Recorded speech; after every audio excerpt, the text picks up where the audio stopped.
허환구의 라디오 오늘. 여러분 안녕하십니까, 허환구입니다. 지난달 우리 지역에서 발생한 대형 산불의 피해 면적이 10만 헥타르에 육박하는 것으로 잠정 집계됐습니다. 산불 진화 과정에서 추산한 피해 면적의 2배를 넘어선 건데요. 시군별로는 최초 산불이 발生의성이 2만 8천 헥타르로 가장 많은 산림 피해를 입었고요. 안동이 2만 6천 헥타르, 청송 1만 600, 영덕 1만 6천, 영양 6,800 헥타르로 잠정 집계됐습니다.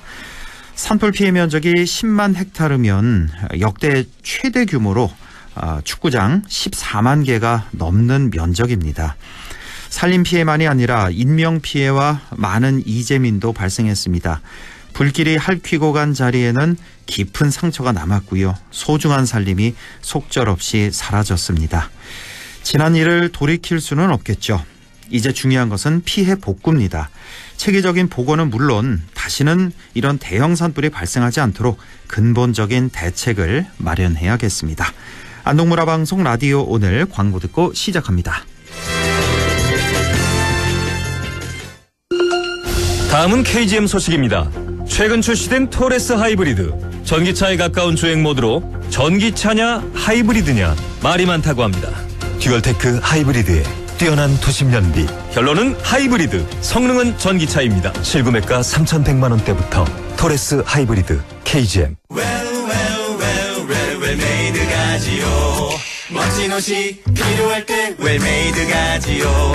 잘 만든 옷, 잘 만든 옷, 언제나 우리 곁에 웰메이드가지요. 국민의 옷집 웰메이드. 웰메이드에서 만나요? 네, 대선 46일 전입니다. 4월 18일 금요일 라디오 오늘입니다.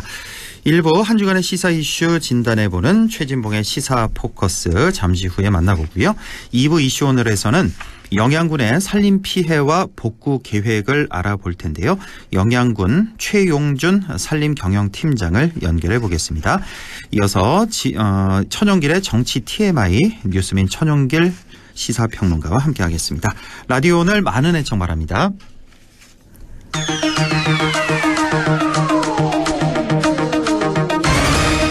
네, 최진봉의 시사 포커스 오늘도 성공회대 최진봉 교수와 함께합니다. 교수님 안녕하십니까? 네, 안녕하십니까? 예, 오늘도 워낙 할 얘기가 많은데요. 네. 자, 안철수 의원 얘기 오랜만에 좀 해볼까요? 이번 대선 경선에 나섰는데 당내 주자 중에 처음으로 윤석열 전 대통령 탈당을 직접 촉구하고 나섰는데 늦어도 사실 너무 늦었는데 그렇죠. 좀 급해졌나 보네요. 그런 것 같습니다. 이제서 이런 탈당을 이제 요구하고 나섰습니다. 네.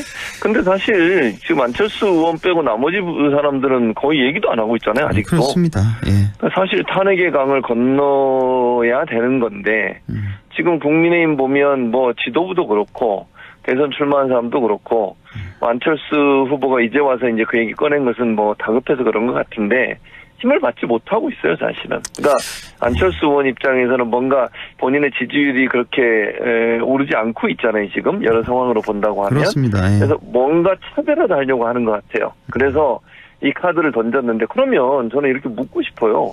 안철수 의원이 그런 생각이 있었으면 왜 진작 이런 얘기를 안 했을까? 왜 이제 와서 이런 얘기를 하는 걸까? 그러니까. 그래서 저는 좀 의심스럽습니다. 제가 의심스럽단 말은 또 이제 표가 안 나오니 지지율이 안 나오니까 뭔가 선명성을 내기 위해서 그런 생각을 하는지 모르겠지만 이 윤석열 전 대통령의 탈당은 이거는 선거 공학적 문제에 접근할 문제가 아니고 정의의 문제이고 그럼요. 국민의 여론과 관련된 그런 문제라고 저는 보거든요. 근데 그런 부분들을 전혀 선을 긋지 못하고 있어서 저는 국민의힘이 이 윤석열 전 대통령의 이미지를 내란 세력과 반내란 세력이라고 하는 구도로 굳혀가고 있는 게 아닌가 그런 생각이 듭니다. 그러니까 이거 탈당 요구도 사실은 계엄 터지고 나서 직후에 바로 했었어요. 그게 맞는 겁니다. 누가 봐도 그게 맞는 건데. 예. 네. 자, 홍준표 후보는 이제 안철수 후보에 대해서 이런 탈당 요구를 두고 시체에 또 난도질하는 건 도리가 아니다라고 또 표현을 해서 예. 시체를 또 예를 들었네요. 네. 아니 그게 그 비유가 맞는지 모르겠어요. 그러니까 이거는 이런 거잖아요. 파면된 대통령이라고 하면 또 그것도 일반적으로 뭐 여러 가지 비리가 있을 수도 있지만 국민을 엄청나게 화나게 했던 내란 그리고 비상계엄 선포라고 하는 불법적이고 반헌법적 행동을 했기 때문에 저는 당연히 그거는 어떤 뭐랄까요 정당의 존재 가치와도 맞지 않습니다. 정당이 존재하는 이유가 민주주의 완성이고 정당이 정치 활동을 하는 과정에 있어서 이런 불법적인 행동이나 반헌법적인 행동을 하는 사람을 자기 당의 당원으로 계속 두고 징계를 안 한다? 그럼 대체 어떤 사람을 징계할 겁니까? 이 정도 잘못한 사람을 징계해서 쫓아내지 않는다고 하면 어떤 다른 범죄 행위나 뭐 파렴치한 행위를 했다 하더라도 그 사람이 그렇게 항의하지 않겠어요? 예를 들면 징계위원회 해부하면 나를 왜 해부하냐 윤석열도 있는데 이런 얘기가 나오지 않겠냐고요. 맞습니다. 그래서 이런 부분에 있어서는 이건 좀 납득이 안 되는 행동이라는 생각이 홍준표 지금 전 시장은 왜 이렇게 얘기하는지 좀 납득이 안 됩니다. 뭐 이런 얘기는 사실 뭐 국민의힘 갖고만 하는 게 아니라 민주당도 마찬가지. 그럼요. 뭐 이런 일이 있으면 당연히 징계 요구하고 탈당 요구할 거리가 있으면 해야 된다. 국민 눈높이에 맞춰야 된다는 거고. 자, 뭐 사실은 윤석열 전 대통령 취임 이후부터 도저히 이해가지 않는 일의 연속이었고, 계엄 이후에는 그 깊이가 좀 더 심화됐는데.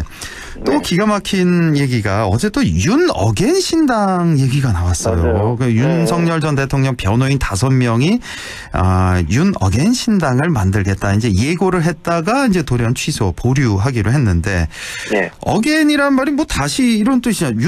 다시 그렇죠. 이거 다시 뭘 하자는 건지 뭐 내란을 다시 하자는 참으로 기가 막히다. 이건 기가 막히죠. 예.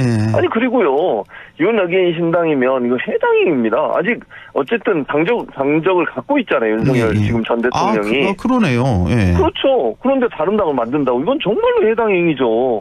이런 해당 행위가 있으면 이거는 당장 그거 퇴출시켜야 되는 겁니다. 국민의힘에서. 물론 뭐 윤석열 전 대통령이 개입했냐 안 했냐 이건 논란이 좀 있지만 근데 반대로 생각하면요. 그 5명인가요? 그 4명인가 5명. 이분들은 변호사를 하셨던 분들, 변호인을 맞습니다. 했던 분들이잖아요. 맞습니다. 그 윤석열 전 대통령의. 그리고 그중에 이제 대표로 얘기했던 배모 변호사는 본인 인터뷰를 보니까 3번을 만났대요. 윤석열 전 대통령을. 이거 신당 관련해서요? 꼭 그렇게는 얘기하지 않았는데 3번을 만나서 대화하는 과정에 있어서 청년들이나 아니면 이제 윤석열 전 대통령을 지지하는 분들의 정치적 활동에 대해서 어느 정도 공감한 듯한 뉘앙스의 발언을 한 걸 제가 읽었거든요, 기사를. 물론 신당이다 이런 얘기는 안 했어요. 뭐 윤석열 전 대통령이 그런 얘기 했다고는 안 했지만 그런 뉘앙스의 발언을 들은 것으로 전해지고 있고 또 하나는 만약에 생각을 해보세요. 이름을 윤어게인이잖아요. 근데 윤석열 전 대통령한테 문진도 안 하고 질문도 안 하고 답변도 받지 않고 이런 걸 할 수 있는 겁니까? 이것도 또 윤심이 또 들어갔다. 뭐 그럴 가능성이 저는 있다고 봅니다. 물론 뭐 확인이 안 되니까 제가 단정적으로 말씀을 못 드리겠는데 그렇죠. 그럼에도 불구하고 지금 여러 상황을 보면 윤석열 윤이라는 말이 들어가니까 최소한 그 당사자한테는 물어봐야 되는 거잖아요. 그렇죠. 그거 물어보지 않고 다른 사람의 이름을 막 써서 그렇게 하면 안 되는 거니까 제가 볼 때는 그 정도의 교감 뭐 예를 들면 딱 뭐 명확하게 신당이란 말은 없다 하더라도 정치적 활동에 대해서 어느 정도 공감하는 듯한 그런 대화가 오가지 않았을까 하는 의심이 드는 거예요. 그리고 윤석열 전 대통령이 관저에서 최고에서 나올 때 하는 모습을 보세요. 저는 뭐 정치를 할 것 같아요. 보면 한마디로 개선 장군 모습. 그런 모습을 봤을 때 이런 말이 나오는 게 그냥 우연히 변호인들끼리 모여서 우리가 해보자 이렇게 해서 나왔을 가능성은 좀 낮다고 보기 때문에 저는 공감이나 교감이 있었지 않았을까 이런 의심이 듭니다. 이 윤어겐 신당 얘기 딱 나오자마자 사실은 속으로 웃는 당은 민주당이에요. 이런 얘기. 그럼요. 국민의힘은 정말 이거 어리둥절하고 황당할 것 같고 지금 왜냐하면 윤심이 지금 뭐 한덕수 대행을 밀고 있다 뭐 이런 얘기가 한참 나오고 있는 와중에 그전에 뭐 김문수 밀고 있다가 뭐 한덕수 밀다가 뭐 이런 와중에 또 신당도 마음에 있나 이래서 이 국힘 이 대선 주자들은 정말 화가 날 것 같은 그런 생각이 좀 들었고요. 한덕수 대행 할 얘기가 너무 많아서 일단은 그 지금 뭐 출마하냐 마냐 이 지금 그게 문제가 아니라 저는 더 문제가 뭐냐면은 지금 미국하고 자꾸 뭐 협상하려고 그러잖아요. 한덕수 최상목 대행. 그러고 있습니다. 제발 이제 46일인가요 오늘 맞아요. 오늘이면 네, 이제 46일 대선까지. 남았는데 예. 제발 아무것도 하지 말고 시간만 끌어라. 지금 명분도 좋잖아. 난 지금 대행 신분이다. 조금 예. 있으면 대통령 새로 들어오니까 이 협상 뭐 조약 뭐 이런 거는 그 새 대통령이 들어오면 그때 가서 하면 된다. 이거 뭐 핑계거리도 좋잖아요. 그럼요. 그렇죠. 왜 이렇게 근데 나서서 하려고 하는지. 그래서 사실은 대선에 출마하려는 아니냐 하는 의심이 드는 거예요. 그러니까요. 그런 행동을 자꾸 하니까. 예를 들면 안 됩니다, 현상 이거. 유지만 예. 하고 선거 관리 잘 하고 예. 공정하게 선거가 치러지도록 하는 것만 잘하면 이런 얘기가 안 나올 텐데 그럼요. 아니 최근에 한 것도 보세요.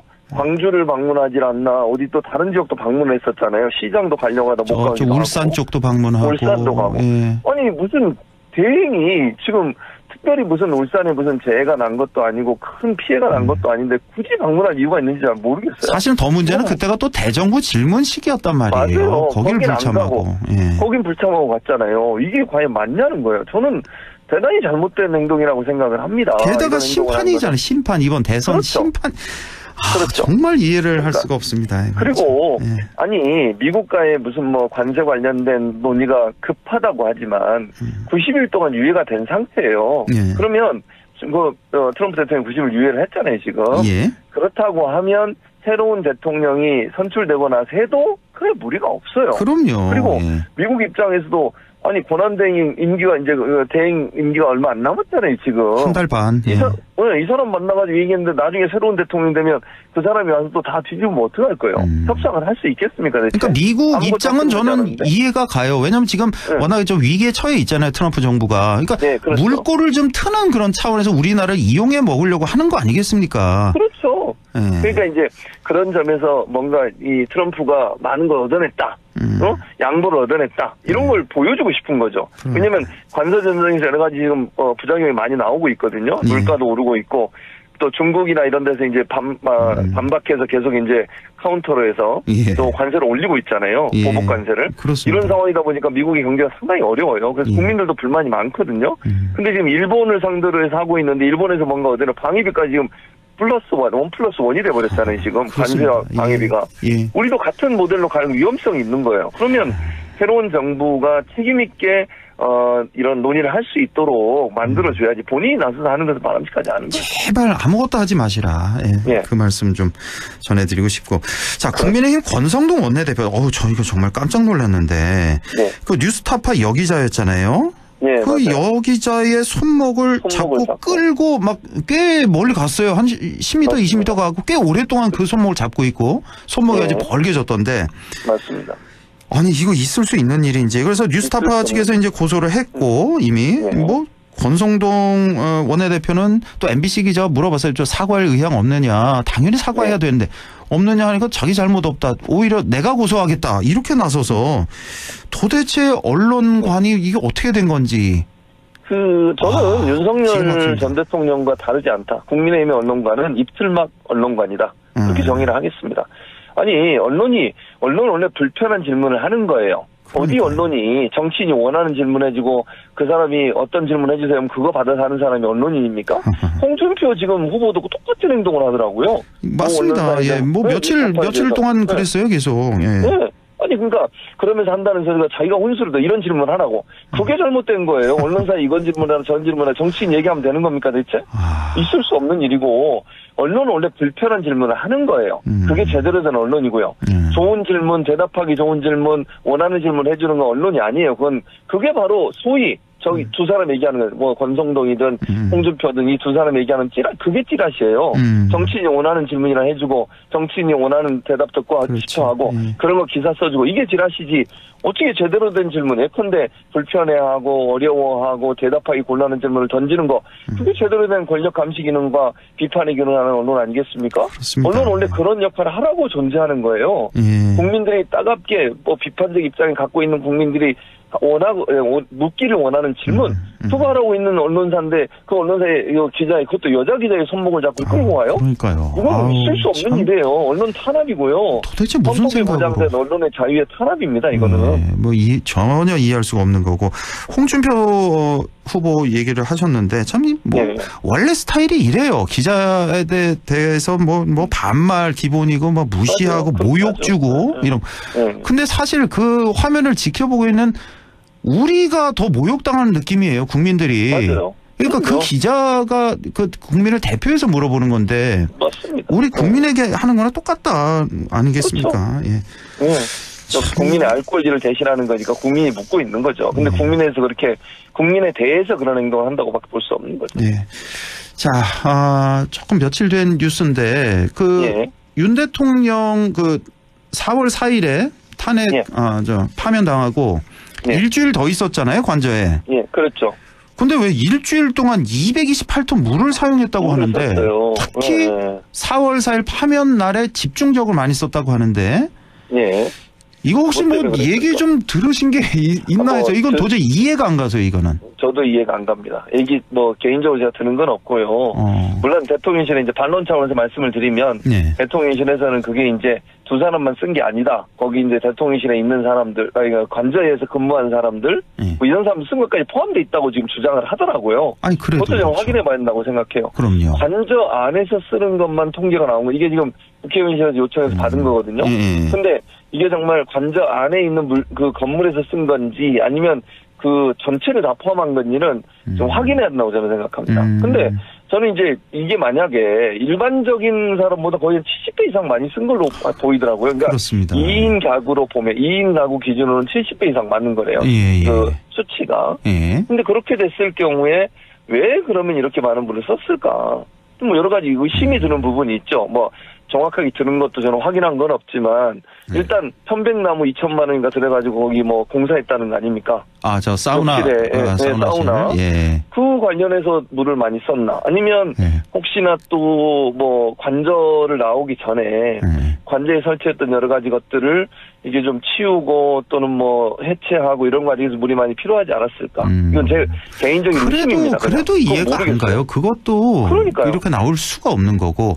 그래서 네. 또 무속 의심이 또 드는 거예요. 네. 뭔가 또 무속적인 어떤 그런 것 때문에 의식 계속 씻어 내리는 듯한 파면 당한 그날 또 유독 많이 썼다고 하니까 이거는 좀 나중에 밝혀지겠죠. 이것도 또 나중에 확인을 해봐야 될 해보면. 필요가 있다고 생각합니다. 예. 네.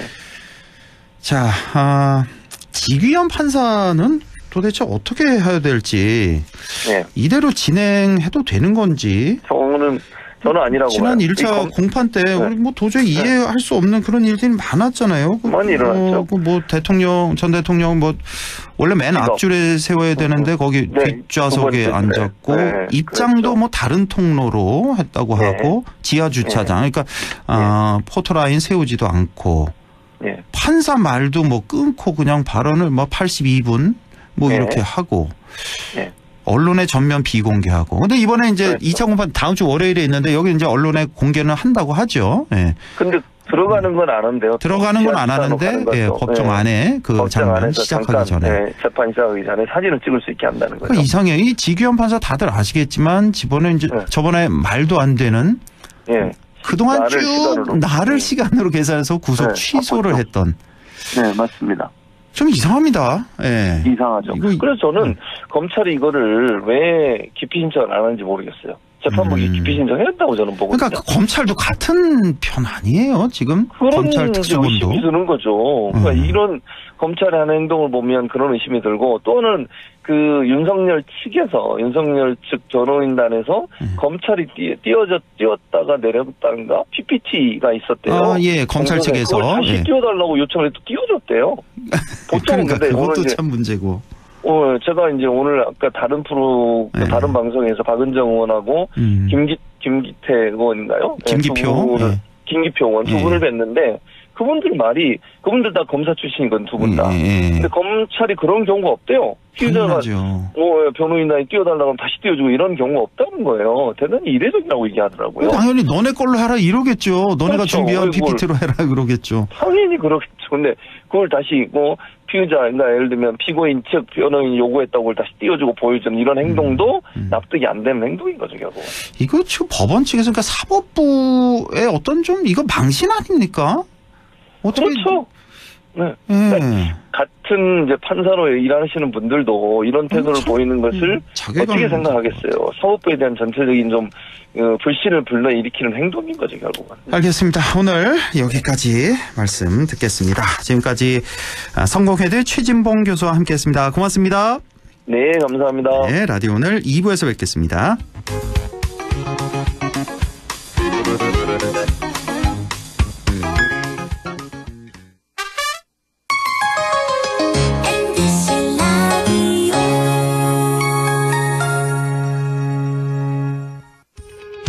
오늘도 안전하게 음주운전 예방수칙 알려드립니다. 첫 번째, 술자리가 예정된 경우 미리 귀가 방법을 정하고 차는 가져가지 않는 것이 안전합니다. 두 번째, 음주 후 자전거나 전동 킥보드를 이용하는 것도 음주운전 처벌 대상에 포함됩니다. 세 번째, 과음을 한 다음 날에는 대중교통을 이용해 주세요. 숙취 음주운전 역시 처벌 대상입니다.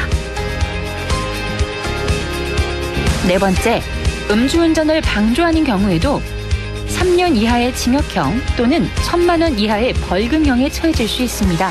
적극적으로 말려주세요. 위험한 음주운전 미리 예방하여 소중한 생명을 지켜주세요.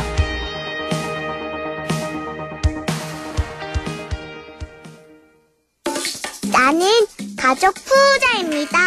얼마나 부자냐면요. 우리 집에 와서 나를 챙겨주는 돌보미 이모도 있고요. 아빠가 육아휴직할 때 회사를 지켜주는 삼촌들도 있어요. 때마다 예방주사 놔주는 간호사 오빠. 첫 만남 이용권으로 내 동생도 챙겨주는 공무원 언니까지. 우리 가족 진짜 많죠? 여러분도 올해는 꼭 가족 부자 되세요. 다 같이 키우고 다 같이 행복하게. 공익광고협의회.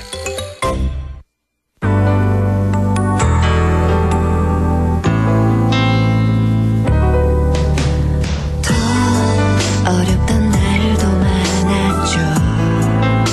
우리 함께 한다면 따스함을 느껴요. 사랑이 있어요. 소중한 꿈을 이뤄봐요. 우리 함께 여기 있으니 감동과 사랑 있는 MBC 라디오 문화방송 100.1 MBC 라디오. 네, 6시 27분 50초 지나고 있네요. 이슈 오늘 시작합니다. 우리 지역 이번 산불로 인한 피해가 어마어마합니다. 어제 청송군에 이어서 오늘은 영양군 상황 알아보겠습니다. 영양군 산림녹지과의 최용준 산림경영팀장 연결되어 있습니다. 자, 최용준 팀장님 안녕하십니까? 네, 안녕하십니까? 예, 아유 고생 많으십니다. 지난 산불로 인해서 영양 군민들께서도 많은 어려움 겪고 계실 텐데요. 영양군에서는 어느 정도의 피해가 발생했나요? 네, 먼저 이번 산불로 유명을 달리하신 고인들의 명복을 빌며 가옥과 농작물 등 재산 피해를 입으신 산불 피해 주민들에게도 진심 어린 위로의 말씀을 올립니다. 이번 산불로 5개 시군에서 많은 피해가 있었지만 우리 군에서도 갑작스러운 화마로 7명이라는 고귀한 생명을 앗아갔으며 이재민이 140세대 217명이라는 초유의 사태가 발생하였습니다. 네.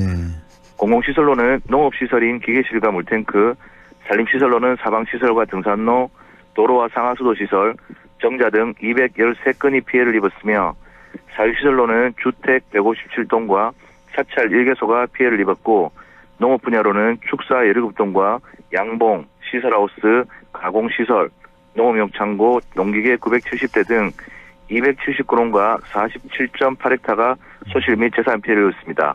또한 임업 분야는 조경수와 산채 등 임산물 피해 110헥타와 산림면적 9일인 포함 6,854헥타가 소실되었습니다. 네, 이렇게 영양군도 참 어마어마한 피해가 있었습니다. 무엇보다도 7명이라는 인명피해가 있었다는 거, 예, 네. 이게 너무나 마음이 아프고 이재민도 200명 넘게 이렇게 발생한 상황입니다.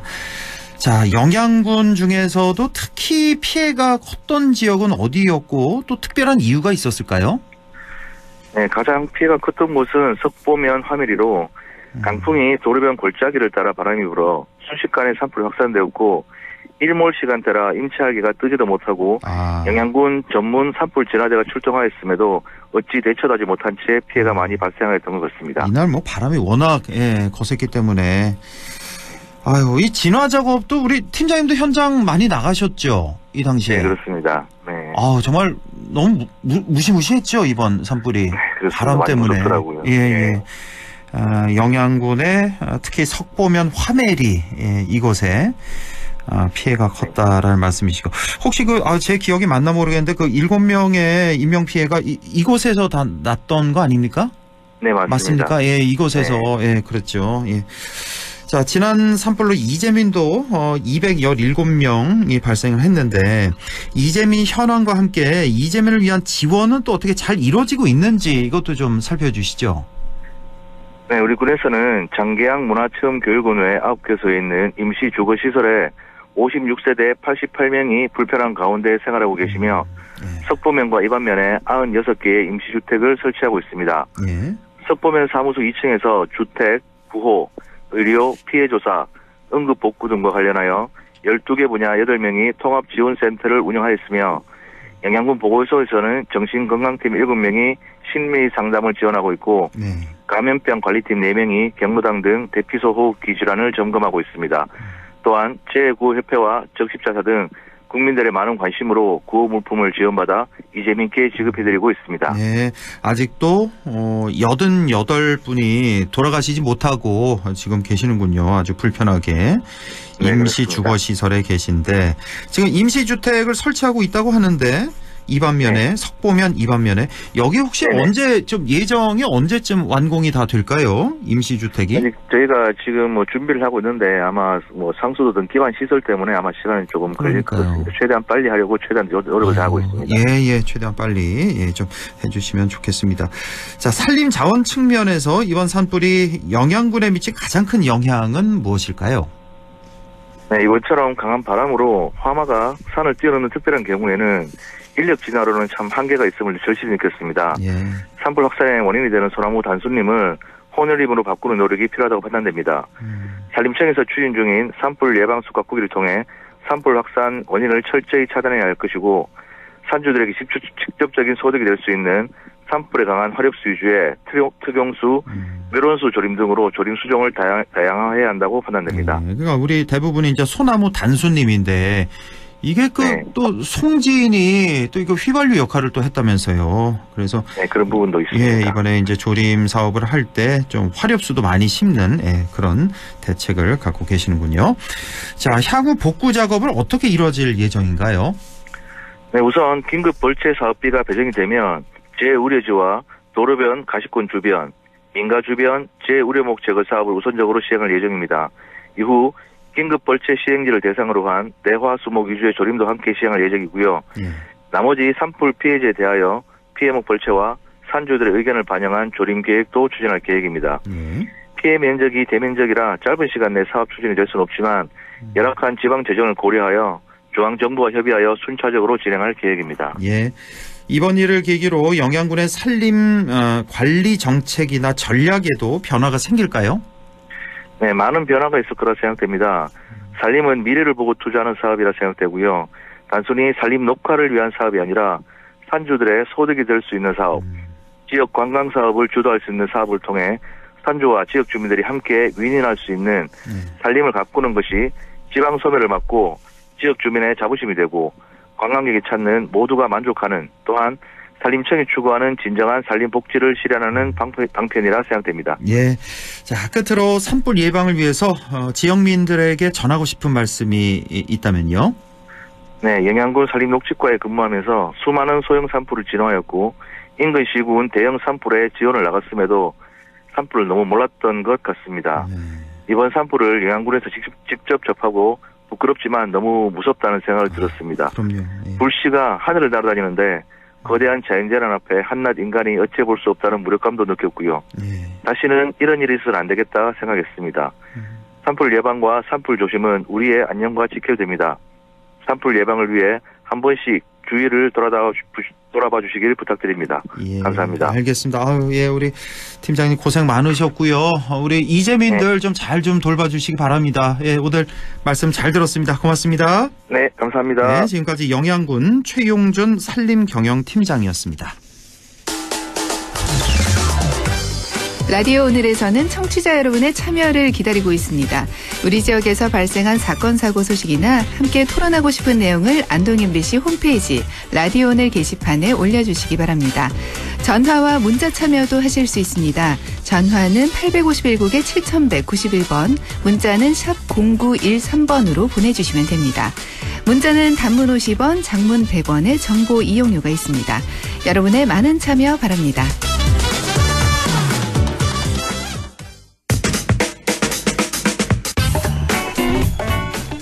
네, 천연길의 정치 TMI 시작합니다. 오늘도 천연길 시사평론가와 함께합니다. 안녕하십니까? 네, 안녕하십니까? 예, 오늘 어떤 얘기 해볼까요? 네, 아무래도 6월 3일 전까지는 이 대선과 관련해서 계속 좀 다뤄야 할 것 같은데 이 대선이라는 특성도 있겠지만 지역과 관련한 이슈가 좀 많이 다뤄지지 않는 것 같아서 이 대통령 선거와 우리 지역 정치 상황에 좀 집중해보려고 합니다. 네. 먼저 이 산불 피해 복구와 관련한 이 정치권의 움직임부터 한번 살펴보겠습니다. 네, 국회에서 특별법을 발의했다는 소식을 좀 들은 것 같은데, 예. 네. 각 정당들이 이제 대선 경선에 들어가면서 국회 활동 소식이 조금 좀 덜 알려지고 있는 그런 느낌이긴 한데 지금 국회에서 특별법이 발의가 됐죠? 여야 다 됐나요? 네, 지금 현재는 여당은 없는 상황이기 때문에. 그러네요. 국회 원내 1, 2당 할 것 없이 모두 이 특별법을 발의했습니다. 먼저 발의한 쪽은 더불어민주당인데요. 울산 동구를 지역구로 둔 김태선 의원이 울산, 경북, 경남 초대형 산불 피해 구제 및 지원 등을 위한 특별법안을 지난 7일, 지난주에 발의를 했습니다. 네. 그리고 이번 주에 울진, 영덕, 청송, 의성을 또 지역구로 두고 있는 우리 지역 박형수 의원이 대표 발의자로 국민의힘에서도 울산, 경북, 경남 초대형 산불 피해 구제 및 지원 등을 위한 특별 법안을 또 발의했습니다. 이 법안명을 보더라도 이 두 정당이 발의한 내용에 크게 차이가 없고 이 내용을 보더라도 두 법안 모두 공통적으로 포함하고 있는 내용이 이 배상금, 보상금, 위로지원금을 지급할 수 있다. 그리고 피해 주택 복구비의 국고 부담률을 70% 이상 할 수 있다. 그리고 이 소상공인, 중소기업 대상 재산 피해 복구 지원까지 포함되어 있습니다. 네, 그렇군요. 그러니까 피해 주택 복구비, 그러니까 국고 부담률을 70% 이상 하겠다. 그렇습니다. 1억이 들어가면 7천만 원 이상은 국비로 하겠다. 이렇게. 예. 자, 국민의힘, 민주당 모두 특별법 제정에 동의한다는 것이니까 빠른 시일 내에 통과가 가능할 것 같아 보입니다. 자, 특별법 통과는 그럼 언제쯤 가능할까요? 네, 이것도 대통령 선거와 좀 연동이 되어 있거든요. 그러니까 예산 규모와 연동해서 국회 차원의 합의안 마련이 빠른 시일 내에 이뤄질 것은 같습니다. 그러니까 대통령 선거 직전에는 가능할 텐데 6월 3일 전에는 가능하겠지만 과연 4월달 안에 가능할 거냐 했을 때 이거는 대통령 선거라는 이 변수가 함께 작용을 합니다. 그러니까 대통령 선거가 유권자의 관심도가 집중되는 이벤트이니만큼 이 특별법 통과가 대통령 선거 기간 중에 안 된다면 이 유권자들로부터 이 어느 정당 할 것 없이 좀 비판을 받지 않겠습니까? 그럼요. 네, 때문에 그 전엔 통과될 것 같은데 문제는 이 두 당, 국민의힘과 더불어민주당이 대선 후보를 선출하기 전에 과연 가능할 거냐입니다. 그러니까 이 가능하면 두 당 모두 당 대표 그리고 이 국회 내의 원내 대표보다 이 대선 후보로 선출이 되면 당무에 있어서 우선권이 대통령 후보한테 주어지거든요. 예. 그러면 이 두 정당 모두 이 산불 피해 복구와 관련한 특별법 통과가 가능하면 이 대통령 후보자가 합의하거나 좀 발표하거나 하는 쪽으로 할 가능성이 좀 높아 보여서 이 여야 간 세부적인 의견 충돌을 지속하다가 이 대선 후보자가 선출된 이후에 통과될 가능성이 높아 보이기 때문에 우리 뭐 청취자들이나 유권자들이 지속해서 이 관심을 갖고 정치권에 요구할 필요가 있어 보입니다. 지금 하루가 급한데 네. 지금 대선 후보 1, 2당 보면은 민주당 같은 경우는 우선 27일인가요? 그러니까 다다음 주 다음 주 일요일 되겠군요. 네. 이번 주 말고 다음 주 일요일에 이제 최종 후보 선출되는 걸로 알고 있고 국민의힘은 5월 3일 선출로 맞습니다. 알고 있는데 근데 이거 그래도 한 2주 더 남은 건데 네. 가능하면 그냥 다음 주에 좀 통과시키도록 좀 애를 좀 써야 될 것 같습니다. 뭐 당무 우선권 이런 거 필요 없고요. 하루라도 빨리 통과돼서 현실적으로 지원이 좀 내려와야 될 것 같습니다. 네, 이게 연동이 되어 있는 것이 결국에는 추가 경정 예산안 규모를 어떻게 편성할 거냐. 지금 두 당이 여기에서 이견을 보이고 있어서 이것과 함께 좀 연동돼 있다 보니 우리 청취자들께서 적극적으로 이 대통령 선거와 관계없이 빨리 통과시켜달라. 단체장 그리고 지방 의원들까지도 좀 요구할 필요가 있어 보입니다. 추경이 12조 규모인가요? 그렇게 통과된 걸로 알고 있는데 네. 일단은 빨리 통과시켜서 1차로 지원하고 또 모자르다면 2차 추경도 또 하고 그래서 피해자들 빨리 좀 지원이 이루어져야 될 것 같습니다. 네. 자, 국민의힘 대선 후보를 보면은 이제 모두 11명이 처음에 신청을 했고 네. 이게 이제 8명으로 추려졌고 이번 주말이죠. 그러니까 바로 내일이네요. 내일하고 모레 그렇습니다. 이틀 동안 A조, B조 나뉘어서 이제 토론회가 시작되는 거잖아요. 네. 예.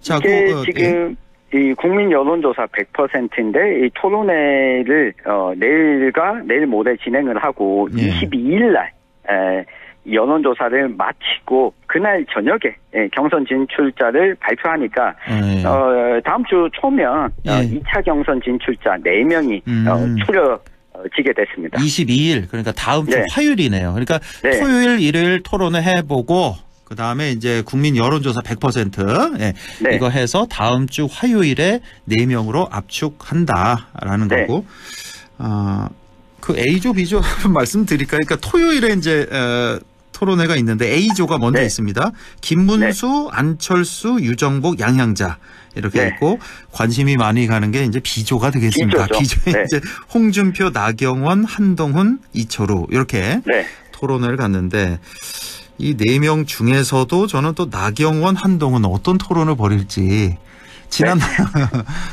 지난해였나요? 그 전당대회 때. 나경원, 한동훈 당시 후보, 당대표 후보 뭐 크게 붙었잖아요. 그렇죠. 그때 당시만 하더라도 이 나경원, 한동훈 후보가 이 격차가 상당히 컸었는데 이번 대통령 선거 경선 과정에서는 또 어떻게 될지도 관심사지 않을까 싶습니다. 그때 국회 선진화법인가요? 지금 벌써 한 6년 지나고 있는 것 같은데 이거 좀 빼달라고 그때 아마 기억하실 텐데 나경원 의원이 한동훈 당시 이제 법무장관에게 이거 좀 빼달라고. 근데 나만 빼달라고 했습니까? 그러니까 한동훈 대표가 이렇게 했던 그래가지고 크게 싸웠던 그 기억이 있는데 이번 토론회는 어떤 모습을 보일지 너무 관심이 많이 갑니다. 자, 1차 경선을 앞두고요. 각 후보마다 이제 국회의원 이제 캠프를 차리지 않겠습니까? 그래서 맞습니다. 어떤 국회의원들이 이제 합류하냐 이것도 좀 관심이 가는데, 자 우리 지역 국회의원들이 있잖아요. 여기 지금 어떤 후보에 합류한 그런 캠프가 있습니까? 네, 있습니다. 우선 경북 지역 국회의원 13명 전체를 놓고 보면 이 북부 지역을 포함해서 13명 가운데 특정한 캠프에 들어간 의원들이 생각보다 많지 않습니다. 그래요? 그러니까 왜냐하면 이게 1차 경선이 당원 50%가 아니라 국민 여론조사 100%다 보니 이 상대적으로 이 영남권 경북 지역 의원들이 합류하는 것이 이 지금 단계에서는 좀 빠르지 않은 편인데 경북의 13명 국회의원 가운데 우선은 영천 청도의 이만희 의원 그리고 영주 영양 봉화 이 북부 지역이죠. 임종득 의원이 나경원 후보 캠프에 참여를 했습니다. 아, 나경원 후보에 우리 임종득 네. 의원이 여기 참여했군요. 그렇습니다. 이 반면에 이렇게 참여한 의원들 보면 흔히 이야기하는 친윤석열계로 분류됐던 의원들이거든요. 예, 예. 그런데 앞서서 탄핵 심판 결과가 나오기 전에 친윤석열계로 분류가 됐던 상주문경의 이미자 의원은 아직까지는 어느 캠프에도 참여하지 않았습니다. 아, 그래요? 네. 그러니까 이게 어떤 의미일까? 이미자 의원이 그러니까 김문수 후보 캠프나 나경원 후보 캠프나 어느 쪽도 참여하지 않았는데 일각에서는 이미자 의원이 이 국민의힘 내부에서 지금 제기하고 있는 한덕수 국무총리, 한덕수 권한대행 출마를 촉구하는 이 친윤석열계 의원 약 50명 정도가 있다. 여기에 좀 힘을 보태고 있을 가능성이 좀 커 보이는 상황입니다. 여기 왜 50여 명, 뭐 네. 연판장 그 얘기죠? 그러니까 여기 지금 누군지 지금 실명은 밝히지 않고 있는데 여기 들어가 있는 거 아니냐 이렇게 보는 거군요. 예. 네. 반면에 상대적으로 이제 계엄 이후에 친윤계와 좀 거리두기를 해온 이 지역 의원들도 있습니다. 이게 박형수 의원이나 김영동 의원인데 이 두 의원 모두 아마 이 시간에도 다룬 적이 있었는데 윤석열 대통령에 대한 탄핵 소추안 의결 당시 두 번째 표결에 참여하면서 이 두 의원은 무효표, 기권을 던졌거든요. 아, 그래요? 네. 그리고 적극적으로 탄핵 각하나 기각을 촉구하는 행사에 아주 적극적으로 또 참여하지는 않았거든요. 예. 게다가 이 두 의원들, 박형수, 김영동 의원은 지역구가 지금 산불 피해 입은 지역이다 보니 이 복구 문제도 있어서 지금 이 상황에서 어떠한 특정한 대선 후보 캠프에 참여하는 것이 적절하지 않을 수 있다는 차원에서 이 두 의원들은 특정한 대선 후보 캠프에 전혀 참여하고 있지 않습니다. 그렇군요.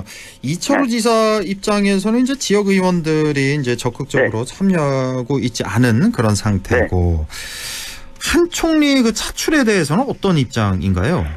네, 그러니까 이철우 지사가 국민의힘 대선 후보 등록 전에는 한덕수 총리가 경선에 참여하는 것은 환영한다고 밝혔다가 후보 등록이 마치고 나서는 입장이 좀 바뀌었습니다. 그러니까 우리 당이 경선을 하는데 다른 후보를 얘기하는 것 자체가 당이 무너지는 거다. 그러니까 누가 되든 당 후보가 되면 당선시키는 게 목적인데 지금부터 소위 이야기하는 국민의힘 경선을 거쳐서 한덕수 총리와 다시 단일화를 하는 이 제3지대 얘기하는 것은 잘못됐다.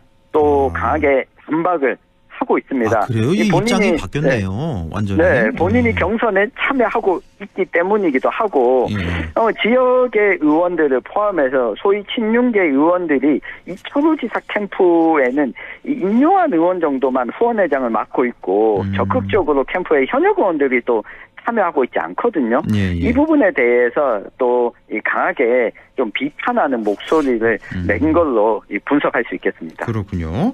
자, 일단은 1차 경선 누가 통과될 것이냐. 이제 4명 압축.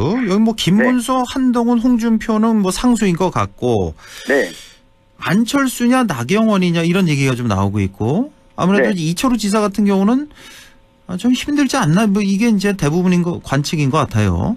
맞습니다. 이게 이철우 지사가 그동안 보였던 입장과 이 포지션이 애매모호한 상황입니다. 입장은 탄핵 반대와 탄핵 각하를 촉구하는 걸로 확실했는데 이와 비슷한 입장에 놓인 이철우 지사보다 인지도나 지지도가 높은 후보들과 많이 겹치기 때문입니다. 그래서 소위 김문수, 홍준표, 나경원 후보와 지지세가 겹치는 데다가 1차 경선은 만약 이 당원 50%가 들어간다면 이 경북 지역이 광역자치단체 가운데 국민의힘 당원은 가장 또 많은 지역이거든요.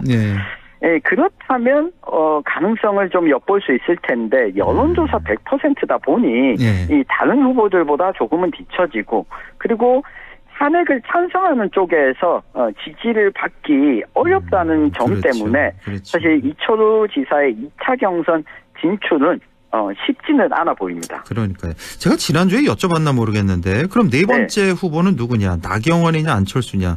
네. 네, 여쭤봤던가요, 제가? 그 당시에는 오세훈이냐 유승민이냐 뭐 이렇게 여쭤봤었는데 제가 지난주에 유승민 전 의원은 아마 출마를 하지 않을 것 같다. 그 이야기를 드렸고 지금으로 봐서는 이 안철수 후보와 나경원 후보 가운데 나경원 후보 쪽에 조금은 좀 무게가 실리지 않나 예상을 그렇죠. 해봅니다. 예, 아무래도 저도 이쪽이 훨씬 좀 유리해 보이긴 합니다. 예. 네. 자, 국민의힘 경선 상황 살펴봤으니까 이제 뭐 민주당을 비롯해서 다른 정당 상황도 좀 살펴주시죠. 네, 원내 정당으로 보면 더불어민주당은 이 김경수, 김동연, 이재명 이 3자 경선을 시작했고 주말이면 영남권 또 유세가 잡혀 있습니다. 네.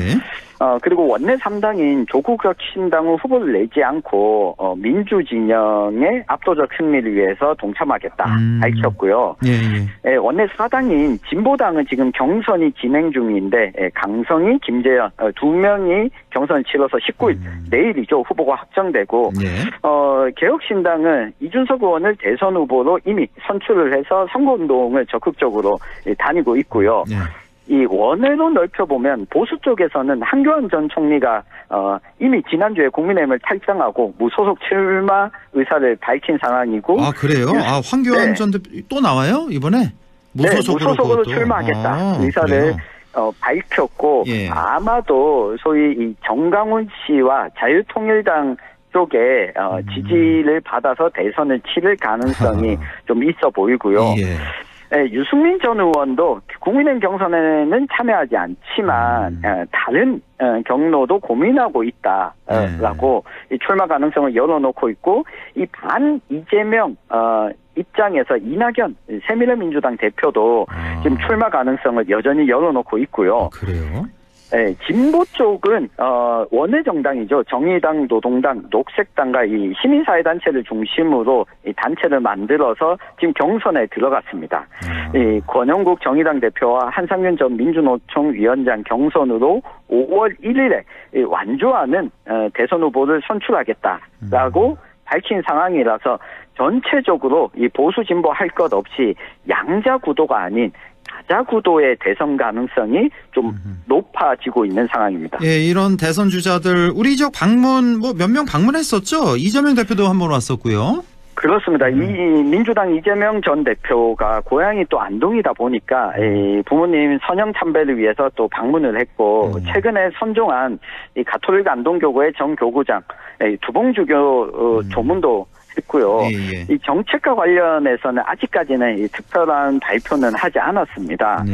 이 국민의힘에서는 김문수 후보가 역시 14일 안동을 방문해서 두봉주교 장례미사 참석을 하고 박정희 전 대통령 동상에 또 참배했고 성균관 유도의 경북본부를 방문했는데 아무래도 정책보다는 경선을 앞두고 이 국민의힘 지지층이 많은 지역의 표심 2차 경선 진출 후를 좀 보겠다 이런 의도로 풀이가 됩니다. 네, 앞으로 우리 지역 유권자들이 유심히 살펴봐야 될 부분 좀 정리해 주신다면요.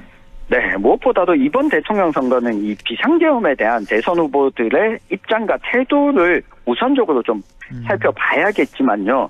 이 정책적으로 보면 우리 지역 뿐만 아니라 지방 소멸이나 인구 감소, 지역 균형 발전과 관련한 이 공약을 좀 유심히 보면 좋겠습니다. 이 특정한 후보가 꼭 당선되지 않더라도 이때 나왔던 이야기들은 이후에 반영될 가능성이 높기 때문에 지역과 지역 균형 발전 공약 이 부분은 정책이 가시화되면 따로 이 분석하는 시간을 또 마련하도록 하겠습니다. 예, 알겠습니다. 오늘도 내용 잘 들었습니다. 천용길 시사평론가였습니다. 고맙습니다. 감사합니다.